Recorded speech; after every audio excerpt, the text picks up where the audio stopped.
All right, man. So I get this question a lot, and this comes from a mindset. So I need you guys to listen up. Like a lot of people will say, "Hey, man, how often can I have a cheat meal? Can I have a cheat meal once a week?" All that shit, right? All that bullshit. Let me get straight to the point here, guys. Listen.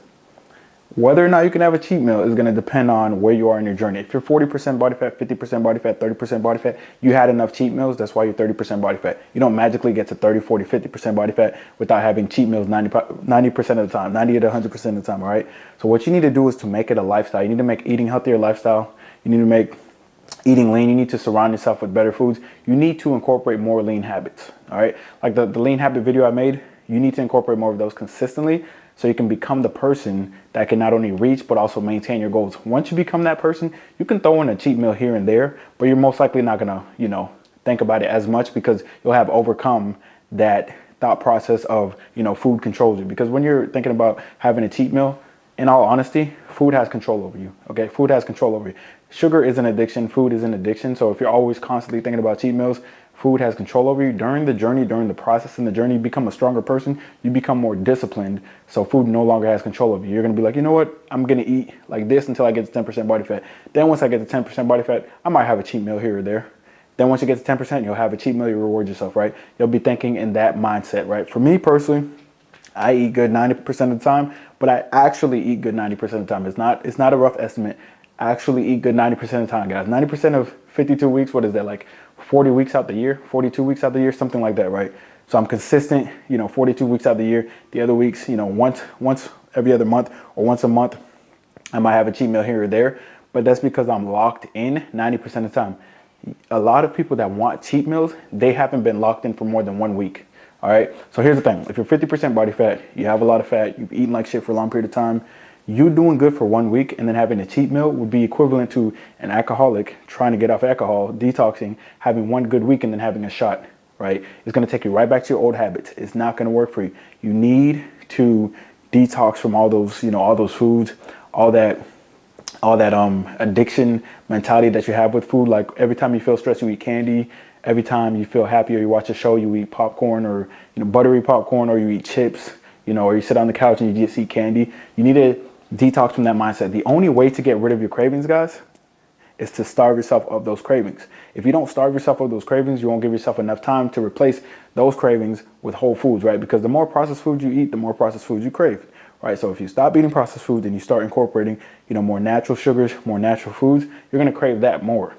But you got to give yourself time to wean off of all that bad shit, all right? Because a lot of times, after 1 week, you go like, dang, man, I had a craving, I had to give in.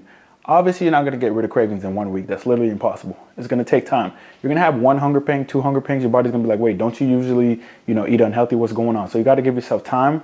You got to be patient with the process because this is an addiction. Food is an addiction. A lot of people act like it's just some shit that's easy. It's literally an addiction, all right? And here's the thing. People who get to the other side, like once you get lean, you'll understand exactly what I'm saying. Like, you're locked in 90% of the time. Food doesn't control you. That's how you get and stay lean. That's why being and staying lean is impressive, because it means food doesn't control you. You control food, right?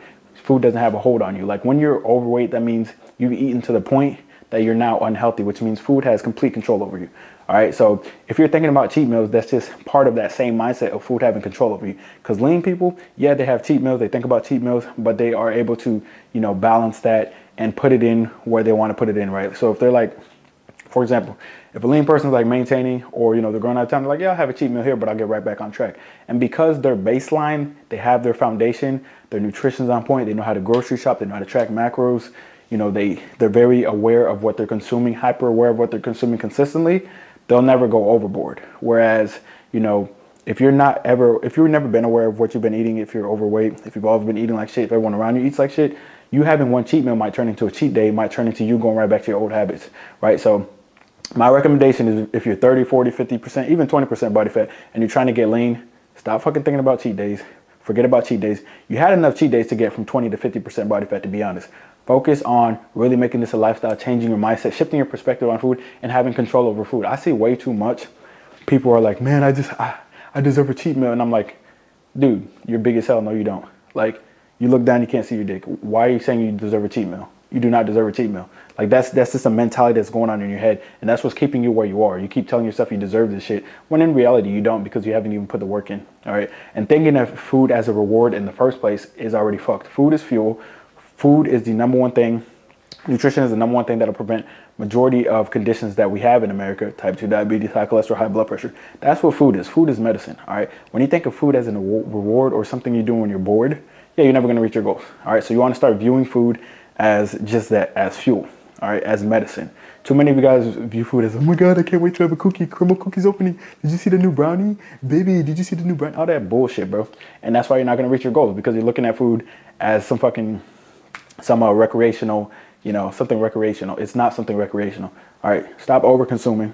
And anyone who's thinking about having a cheat day, oh, I want to cheat day here or there, you don't have the discipline yet for that. All right, you need to get to a point. That's what the journey is for. The journey is about getting to a point where your foundation, what you fall back on, your base habits are healthy. All right, your base habits are you eating high protein, eating whole foods. That's what you want your base habits to be. That's what the journey is about. All right.